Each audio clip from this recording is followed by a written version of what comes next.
Je viens de Corse.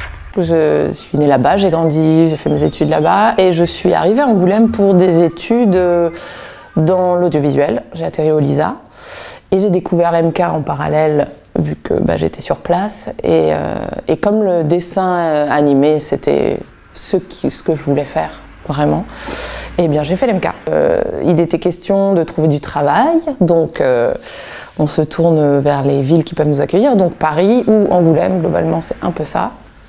Il y a d'autres villes, et moi, il était hors de question que j'aille vivre à Paris. Donc, je suis restée à Angoulême, une ville dans laquelle je me trouvais bien. Moi, je suis animatrice. Animatrice, c'est vraiment ce que j'ai fait pendant plusieurs années. Ensuite, j'ai dirigé des équipes, et ça, j'ai beaucoup aimé. Encore plus que le travail d'animateur que j'aimais déjà beaucoup.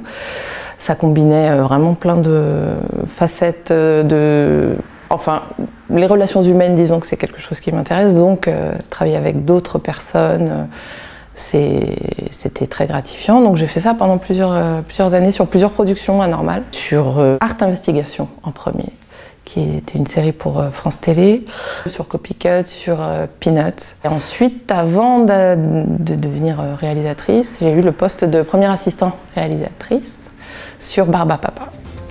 Et ça m'a occupée pendant 3 ans. C'était un gros morceau et c'était une sacrée expérience. La vie à Angoulême est une vie très tranquille, très posée, enfin on peut la voir comme ça. Et parallèlement, il y a quand même une offre culturelle qui est très importante. Comme c'est un bassin de l'image, moi j'y ai trouvé énormément de nourriture, donc si j'ai envie de ne rien faire, je ne fais rien, si j'ai envie de sortir, je peux sortir. Enfin vraiment c'est une ville très agréable, qui offre des opportunités quand même assez riches.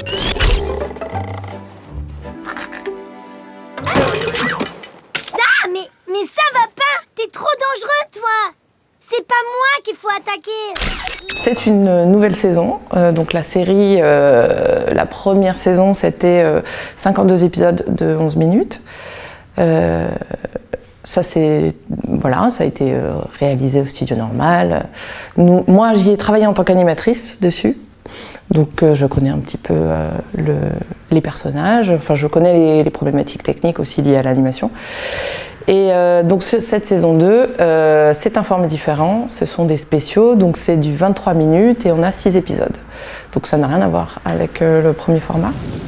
Mais on retrouve exactement tout ce qui fait la série, c'est-à-dire le trio de nos 3 personnages, Ella, Oscar et Ou, qui sont des amis, qui sont des voisins et qui vont découvrir le monde à travers leur terrain de jeu, c'est-à-dire leur jardin, et il se trouve qu'ils vivent à la campagne et qu'ils ont un terrain de jeu assez intéressant.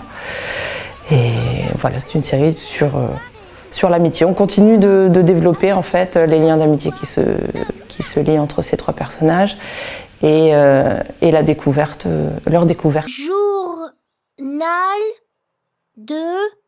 Journal de Suze. Ah, laisse-moi faire, Oscar. Journal de Suzanne. Donc c'est une adaptation de livres dont les auteurs sont Michael Dudoc de Witt et Théo de Marcousin. Théo de Marcousin est toujours dans les auteurs de la saison 1 et de la saison 2. Et il y a aussi une équipe qui travaille aussi à l'écriture. Donc moi, en tant que réalisatrice sur cette saison 2, on m'a donné des scénarios qui étaient déjà écrits. Donc j'ai récupéré ça, on m'a donné les contraintes techniques, les contraintes d'écriture, tout ça, et moi je fais fabriquer tout ça. C'est-à-dire qu'on travaille à la bible graphique, donc à quoi vont ressembler les personnages et les décors, donc l'univers graphique. Et il y a la bible littéraire où on développe le caractère des personnages, les liens entre eux et ce qui va se jouer dans les épisodes. Voilà, et donc ça a été créé en amont de la saison 1. Donc maintenant, on a en fait, sur les saisons 2, on continue de développer, mais sur les bases qui ont été déjà travaillées sur la saison 1. pour cette saison 2, on a essayé de récupérer un maximum les équipes de la saison 1 parce que c'est toujours... on gagne beaucoup de temps à travailler avec des gens qui connaissent déjà l'univers, qui connaissent les contraintes techniques. Donc voilà, on a récupéré un maximum de personnes de la saison 1. Ça représente, je pense, 35 personnes là sur la série. Il y a une équipe d'animateurs qui est toujours conséquente. Et puis ici à Angoulême, on a un peu de décor, mais on a toute l'animation et puis tout le layout ici, la mise en place technique des scènes. Approche-toi de Grand Chêne ou...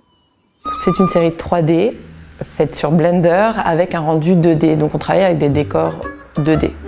Pour cette saison 2, c'est une petite année de travail pour moi.